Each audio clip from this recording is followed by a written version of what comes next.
pemirsa, apa kabar? Makin semangat ya, dan semuanya pasti sudah menjalankan semua aktivitas sepertinya sudah mulai seperti normal. Walaupun misalnya memang belum semuanya normal ya, tapi misalnya masuk era new normal ini kita setidaknya masih tetap menjaga peraturan yang ada ataupun protokol kesehatan yang memang sudah diberlakukan ya, tetap jaga jarak, tetap pakai masker dan rajin-rajin untuk mencuci tangan. Ya, ini kalau sore-sore begini semangat ya, udah ngantuk banget sebenarnya, tapi ikut semangat lah kalau kita bicara nih.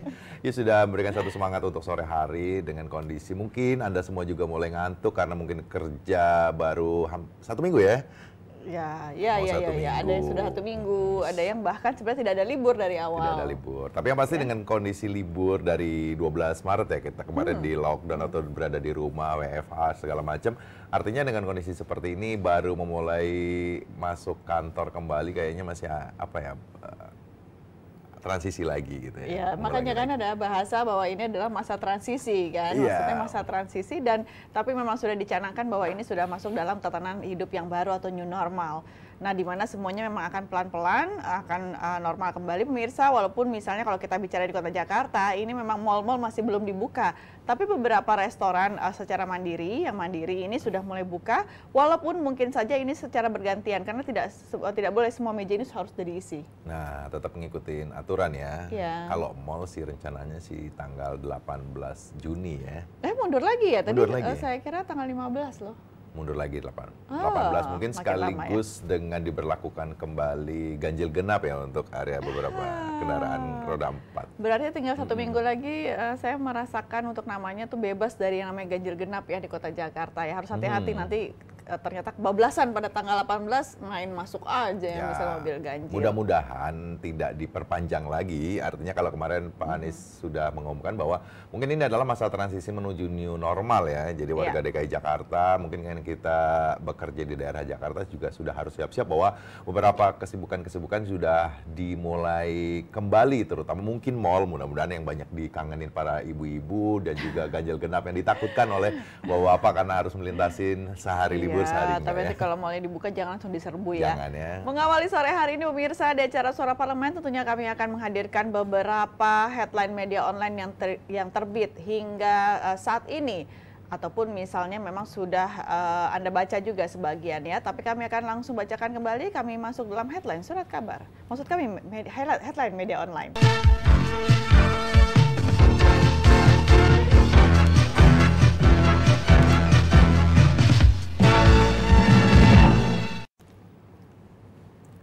Jadi headline media online pada sore hari ini mengangkat di sindonews.com, Menko Erlangga bersiap. Ekonomi Indonesia kuartal 2 tahun 2020 bakal negatif.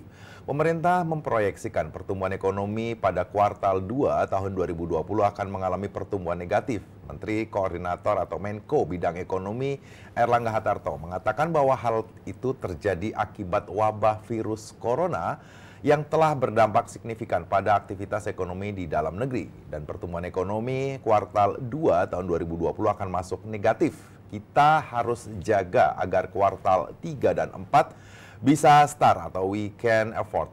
Pertumbuhan negatif terlalu dalam, ujar Menko Erlangga di Jakarta pada Rabu 10 Juni 2020. Lebih lanjut, terang ia bahwa 32 sektor usaha yang penjualannya menurun secara tahunan sejak April hingga 26 Mei 2020 dan hal ini tak lain akibat dampak dari virus corona atau COVID-19 terhadap aktivitas ekonomi dalam negeri, dan berbagai sektor kegiatan usaha mengalami penurunan di April dan mulai berhenti di Mei.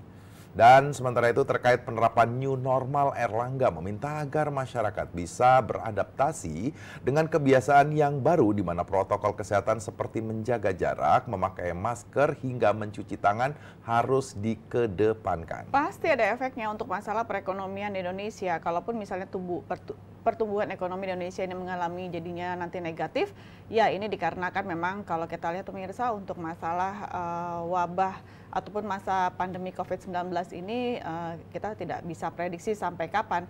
Perkiraan ada yang mengatakan bahwa sampai akhir tahun bisa saja masa pandemi ini masih berjalan terus, ataupun misalnya tahun depan memang baru benar-benar bisa dikatakan ini kita bebas dari masa pandemi ini. Jadi kalau misalnya memang pertumbuhan ekonomi sedang berjalan mundur ya memang akibat kondisi yang ada saat ini. Ya, jadi harus masuk akal ya. Kondisinya bahwa dengan ekonomi yang menurun ini bukan dikarenakan Indonesia mungkin ekonominya melemah, tapi memang hampir semua negara ya. Betul. Terutama yang memang terkena wabah virus corona ini. Kan wabahnya mendunia ya. Ya. Kemudian di tempo.co, PSBB transisi, Anies Baswedan siapkan 110 lokasi karantina. Pemerintah Provinsi DKI Jakarta menyiapkan 110 lokasi karantina yang tersebar di seluruh wilayah ibu kota. Lokasi karantina menggunakan kantor kelurahan hingga gelanggang olahraga di setiap wilayah dengan kapasitas bervariasi. Berdasarkan situs Corona Jakarta, sejumlah lokasi karantina wilayah tersebar di Kepulauan Seribu. 4 lokasi, Jakarta Utara 15, Jakarta Timur 17, Jakarta Selatan 10, Jakarta Pusat 49, dan Jakarta Barat 15. Salah satu lokasi yang disiapkan untuk karantina adalah Gor Pancoran dengan kapasitas 350 tempat tidur, Gor Kecamatan Kebayoran Baru dengan kapasitas 20 tempat tidur, lalu Masjid Hisam Azhari dengan kapasitas 200 tempat tidur. Selain itu, pemerintah juga bakal menerapkan kebijakan wilayah pengendalian ketat di 66 rukun warga atau RW yang masuk zona merah. Dan kebijakan pengendalian ketat tersebut tersebar di Kepulauan Seribu dan Jakarta Selatan. Masing-masing 3 RW dan 60 RW lainnya ada di Jakarta Barat, Timur, Utara, dan Pusat.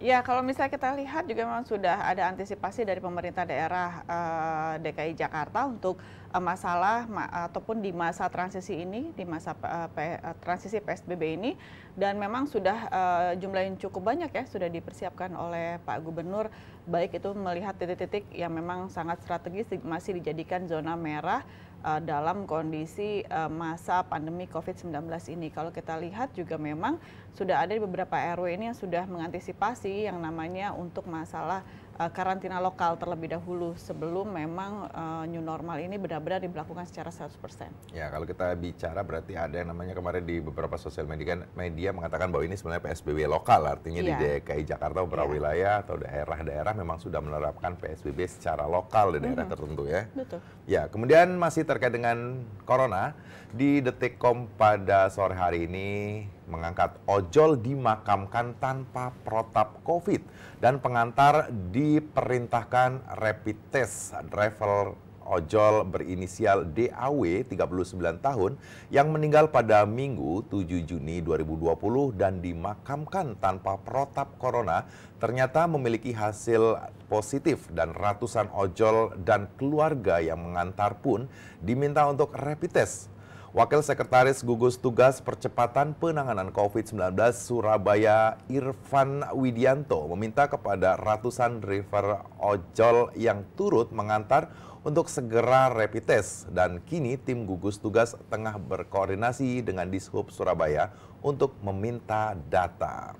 Nah, kalaupun misalnya memang ini tidak dilakukan secara protap dari pada COVID-19 ini, kenapa bisa kebablasan ya? Ataupun misalnya ini tidak tercatat bahwa jenazah adalah pasien dari pada COVID-19 yang sudah terlihat secara positif.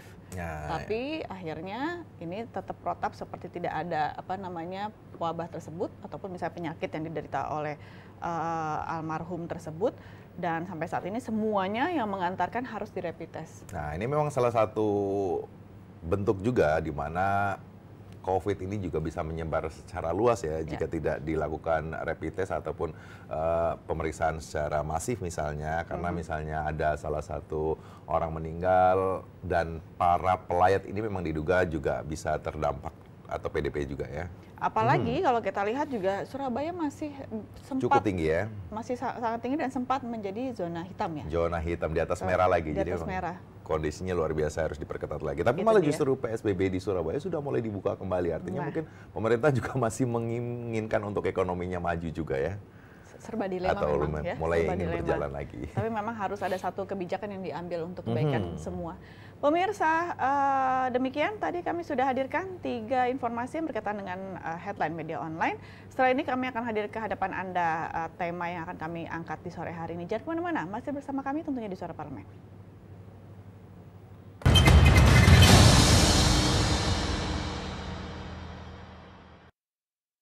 Satuan Tugas atau Satgas lawan COVID-19 DPR RI menghimbau pemerintah lebih memperhatikan sarana dan prasarana protokol kesehatan di rumah ibadah.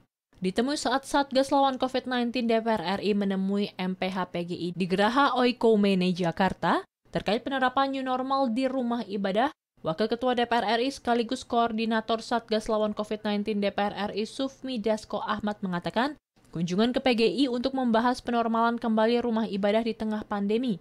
Menurut Sufmi, protokol COVID-19 di rumah ibadah harus menjadi perhatian dari pemerintah yang segera dilengkapi.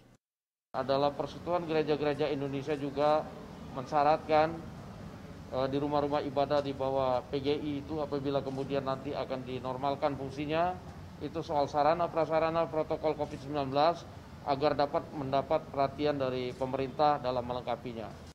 Ketua Umum PGI Pendeta Gomar Gultom mengapresiasi DPR RI yang membentuk Satgas dan langsung turun ke lapangan. Hal tersebut menjadi bentuk keseriusan bangsa Indonesia untuk menanggulangi pandemi bersama-sama. Pendeta Gomar Gultom menyampaikan dalam memasuki masa new normal, PGI siap mengikuti aturan standar kesehatan dari pemerintah. Bagaimana sebaiknya kita maju dalam draft bersama antara pemerintah, parlemen, dan seluruh elemen masyarakat. Ada prasyarat-prasyarat yang ditentukan dalam memasuki apa yang disebut dengan the new normal itu oleh WHO, dan sebaiknya itu juga kita patuhi dalam kerangka pelonggaran atau relaksasi. Zikri dan Denus, TVR Parlemen, melaporkan.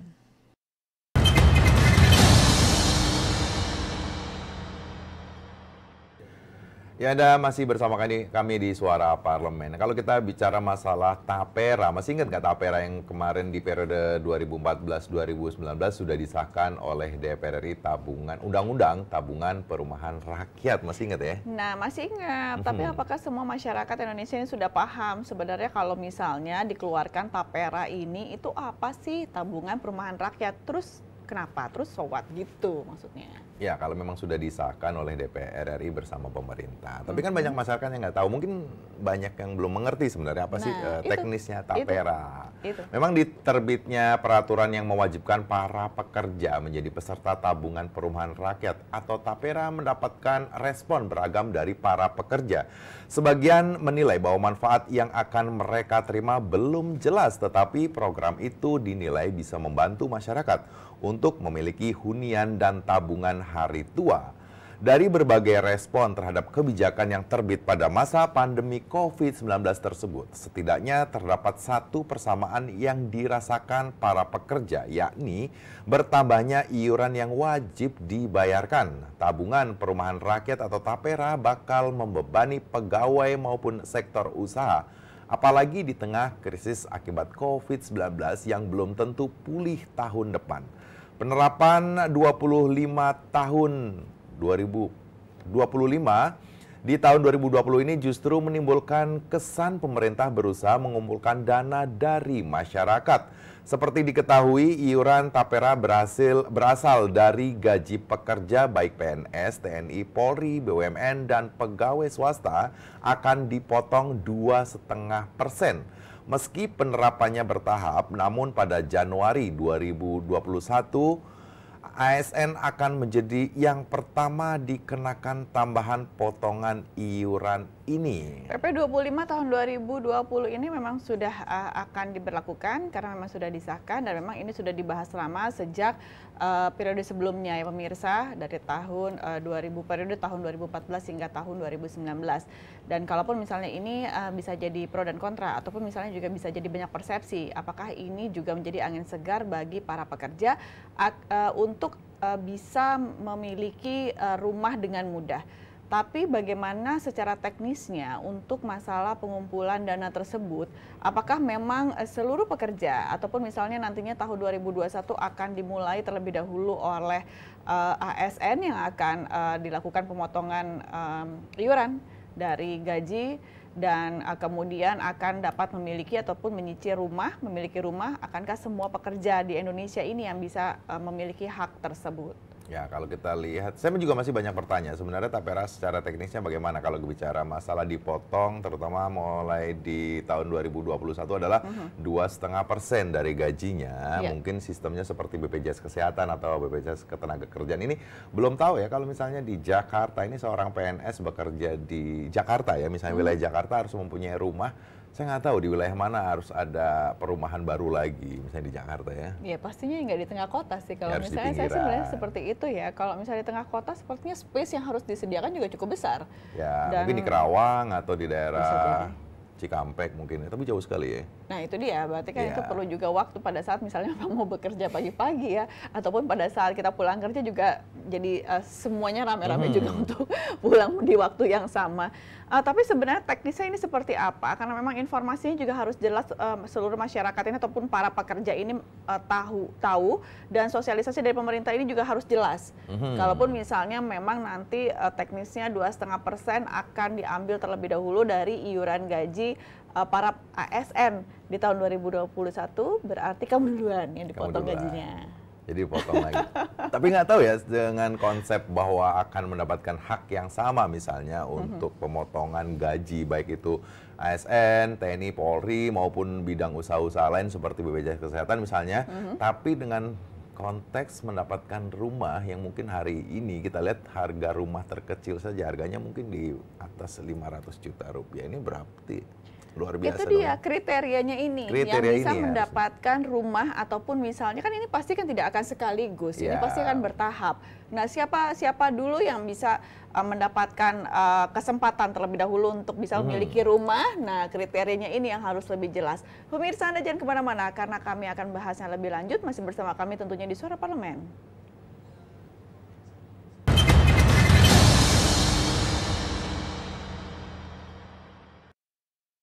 Satgas lawan COVID-19 DPR RI berdiskusi dengan Konfederasi Serikat Pekerja Indonesia atau KSPI dalam rangka menyerap masukan terkait persiapan pelaksanaan tatanan hidup baru atau new normal. Wakil Ketua DPR RI Sufmi Dasko Ahmad yang juga koordinator Satgas lawan COVID-19 DPR RI mengatakan, Satgas DPR mendapatkan banyak masukan dari serikat buruh untuk memasuki penerapan new normal. Sufmi Dasko menambahkan new normal harus benar-benar siap dijalankan. Untuk itu, Satgas DPR RI meminta masukan dari semua pihak untuk melengkapi agar didapatkan formula terbaik dengan menjalankan protokol kesehatan jelang new normal bagi para buruh.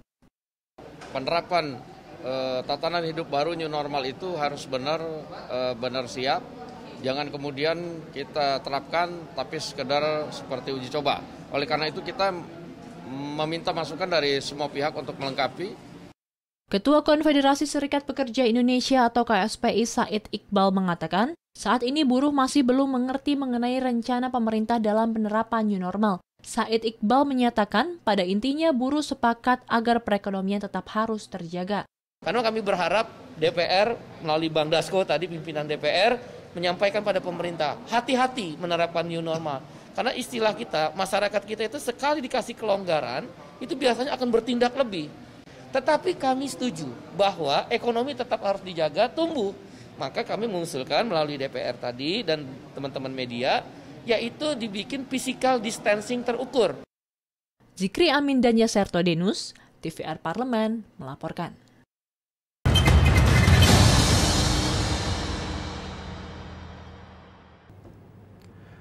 Pemerintah terlihat tengah mencari pendapatan baru di tengah kondisi keuangan negara yang tengah tertekan. Motif terselubung iuran tapera terlihat jelas di pasal 27 PP Tapera. Dan dalam pasal tersebut dijelaskan dana iuran bisa diinvestasikan ke surat hutang pemerintah.